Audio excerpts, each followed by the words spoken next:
नमस्कार दोस्तों, Prius tutorial से मैं श्री भारद्वाज आपका एक बार फिर से अभिनंदन करता हूँ। ज्योतिषी चर्चा में आज हम धनु राशि तथा लग्न की चर्चा करेंगे। सितंबर का महीना कैसा रहता है जानते दोस्तों। ग्रहों की स्थिति आप लोगों के समक्ष है।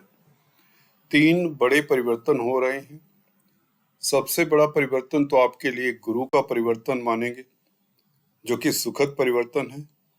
3 रोज बाद 4 सितंबर से गुरु वक्री हो रहे हैं आपके पंचम भाव में। आपके राशिपति हैं और सुख भाव के मालिक है, जमीन जायदाद के मालिक है, धन के कारक हैं, सुख संपत्ति के कारक हैं। तो चेष्टा बल बढ़ने से यह स्ट्रोंग होकर किस तरह का प्रभाव देते हैं। और मंगल की अष्टम दृष्टि में रहेंगे और मंगल पंचमेश होकर दशम भाव से गुरु के साथ संबंध बनाएंगे। ये काफी उत्कृष्ट रहेगा, उत्तम रहेगा। बुध भी वक्री रहेंगे 14 सितंबर तक। ये महत्वपूर्ण स्थिति में है बुध, क्योंकि सूर्य के साथ है, जो कि मित्र है, भाग्यस्थान के मालिक के साथ धर्म कर्माधिपति राजयोग बनाए बुध, और बुध वक्री होकर स्ट्रोंग हो तो ये भी अच्छा है, भाग्य के लिए तो अच्छा है। और शनि भी वक्री रहेंगे इस अवधि में। तृतीय भाव में शनि आपके लिए योग कारक जैसी भूमिका निभाएंगे। 7.5 से फ्री होने के पश्चात शनि आपको शनि शनि कुछ न कुछ सफलता देने के मूड में आते जा रहे हैं। और जानते दोस्तों विस्तार से शेष ग्रहों का किस तरह का प्रभाव रहेगा आपकी राशि तथा लग्न के ऊपर। अगर आपको अपनी राशि का मालूम नहीं है तो आप लग्न से भी देख सकते हैं। चर्चा को आगे बढ़ाने से पहले निवेदन करना चाहूंगा, please subscribe, like and share, bell icon के बटन को भी दबाएं दोस्तों, ताकि आपको लेटेस्ट अपडेट्स मिलते रहें। शुरुआत करते हैं दोस्तों गुरु के गोचर से, जो कि पंचम भाव में स्थित हैं। देखिए, गुरु धन के कारक हैं, लाभ के कारक हैं, और लाभ भाव को देखेंगे। चेष्टा बल बढ़ने से लाभ भाव के ऊपर प्रभाव इसका सीधे तौर से पड़ता है। तो 11वें भाव के ऊपर प्रभाव होने से आपकी कोई मनोकामना पूर्ण होती है। पहली बात, संतान पक्ष से पहले से बेहतर रिलीफ मिलता है, समाचार मिलता है, शुभ समाचार। छात्र हैं, प्रतिस्पर्धाओं में उत्तीर्ण होते हैं, क्योंकि शिक्षा के कारक हैं गुरु। तो शिक्षा जगत में कामकाज करने वालों के लिए पहले से स्थितियां और भी बेहतर। गुरु का वक्री होना आपको बता दें 20 डिग्री पर गोचर कर रहे हैं। जब कोई भी ग्रह 20 डिग्री पर गोचर करता है तो उसके पश्चात यह 21, 22, 23 डिग्री पर जाते तो यह वृद्ध अवस्था शुरू हो जाती। अभी यह युवा अवस्था में है, परंतु यह वक्री होकर पीछे घूमने शुरू हो जाते हैं। 4 सितंबर से उल्टी दिशा से चलते हैं, यह 4th हाउस की तरफ इनका रुख हो जाता है। तो इनकी डिग्रीज भी 20 से 19, 18, 17 ऐसे होनी शुरू हो जाएंगी।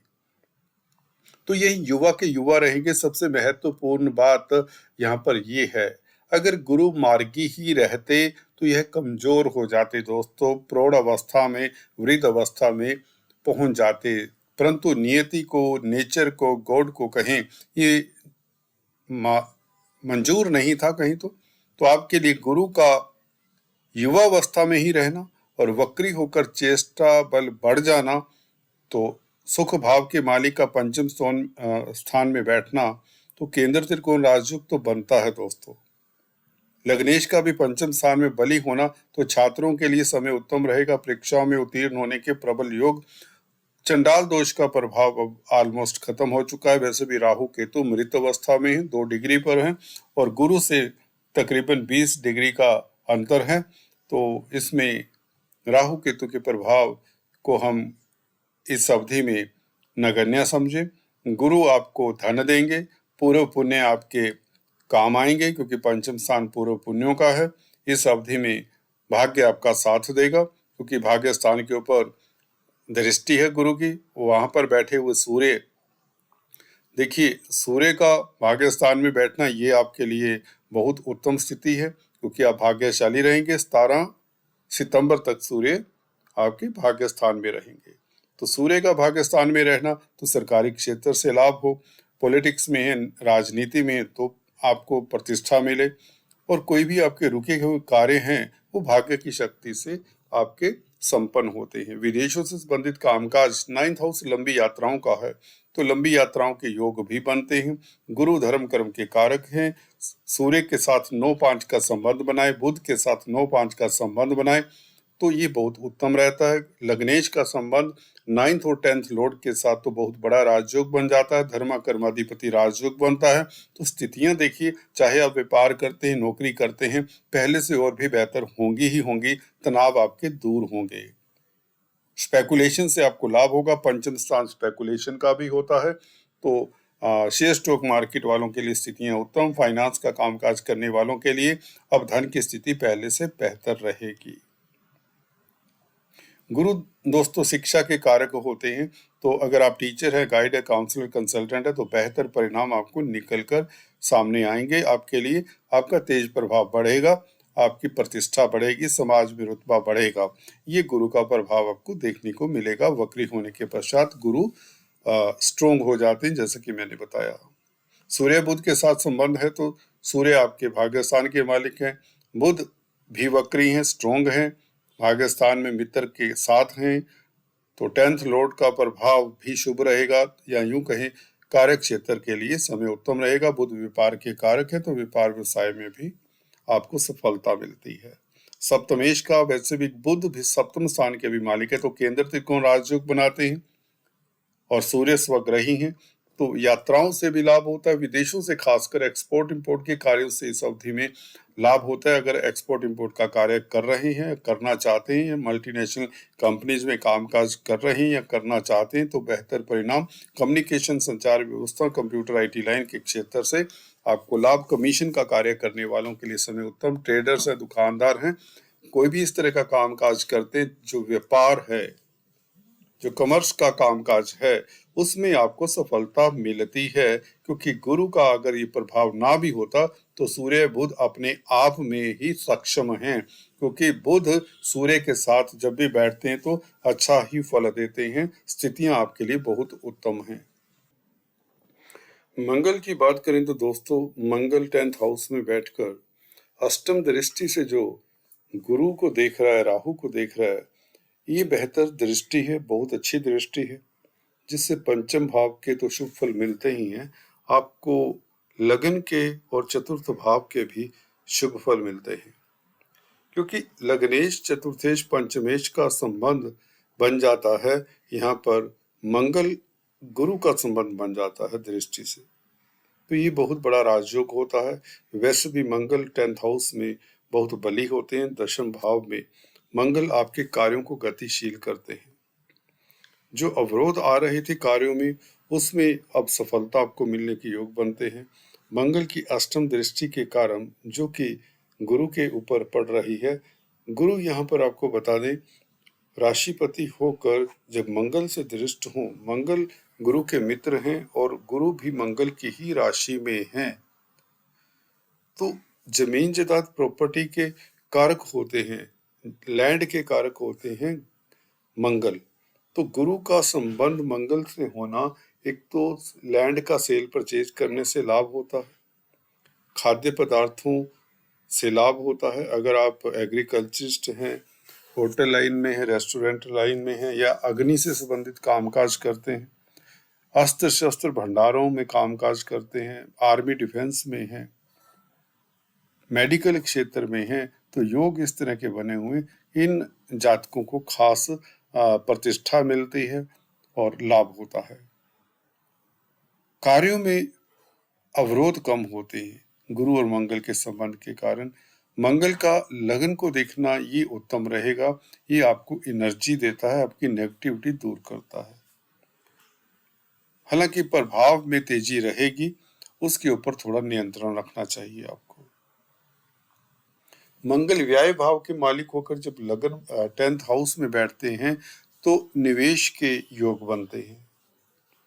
मंगल का 12वें भाव का मालिक होकर यहाँ पर बैठना 10th हाउस में, तो खर्चे के योग बनते हैं।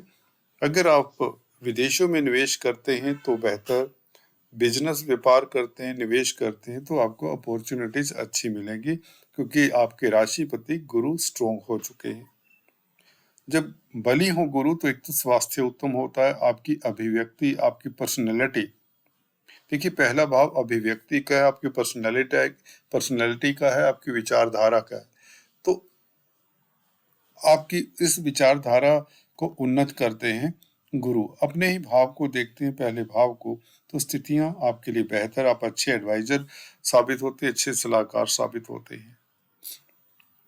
शुक्र की स्थिति भी बेहतर रहेगी इस अवधि में, क्योंकि मार्गी हो रहे हैं शुक्र। अष्टम भाव का शुक्र हो, गुरु हो, बुध हो, ये शुभ प्लेनेट हैं, तो अच्छा ही फल देते। मैं अक्सर बताता आया हूँ। क्रूर ग्रह दिक्कत दे दिया करते हैं अष्टम भाव में। अष्टम भाव दोस्तों पताल का घर कहा जाता है, कई तरह की मुश्किलें दिक्कतें देने वाला घर माना जाता है। परंतु जब शुक्र यहाँ पर बैठे, कहीं न कहीं विपरीत राजयोग भी बनाते हैं, क्योंकि छठे घर का भी मालिक है शुक्र, सिक्स्थ लॉर्ड है, रिपु स्थान का मालिक है, तो दुश्मनों को दमन करने में आपको मददगार रहता है शुक्र। शुक्र भी तो 4 तारीख से मार्गी हो रहे, 3 रोज बार शुक्र का मार्गी होना आपके लिए बेहतर स्थितियां, लाभ के अचानक से शुक्र मार्गी होकर बनाता है।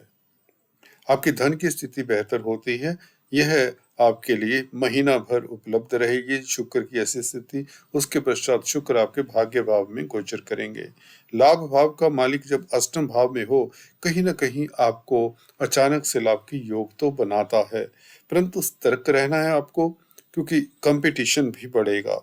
सिक्स्थ लॉर्ड का अष्टम भाव में बैठना प्रतिस्पर्धा भी बढ़ाता है कहीं ना कहीं, तो आप लोगों के लिए, हालांकि धन की स्थिति अचानक से बढ़ती है, अचानक से अपॉर्चुनिटीज आपका दरवाजा, आपका दस्तक देती हैं, या यूं कहें कहीं ना कहीं भाग्य तो साथ देगा, क्योंकि सूर्य नारायण 17 सितंबर तक कोई बड़ी उपलब्धि दे सकते हैं। विदेशों से लाभ हो, विदेश यात्रा के योग बने, या मल्टीनेशनल कंपनीज में कामकाज करते हैं तो सूर्य के कारण, और गुरु सूर्य का 9-5 का राजयोग, ये बहुत बेहतरीन है। शासन सत्ता से लाभ होता है। ऐसी स्थिति में शनि का तृतीय भाव में बैठना ये बताता है कि आप शत्रु हंता रहेंगे, तेज प्रभाव बढ़ेगा, और पॉलिटिक्स में जाना चाहते हैं, पॉलिटिक्स में काम काज कर रहे हैं, तो शनि के कारण भी आपके लिए बहुत उत्तम स्थितियां बनती हैं।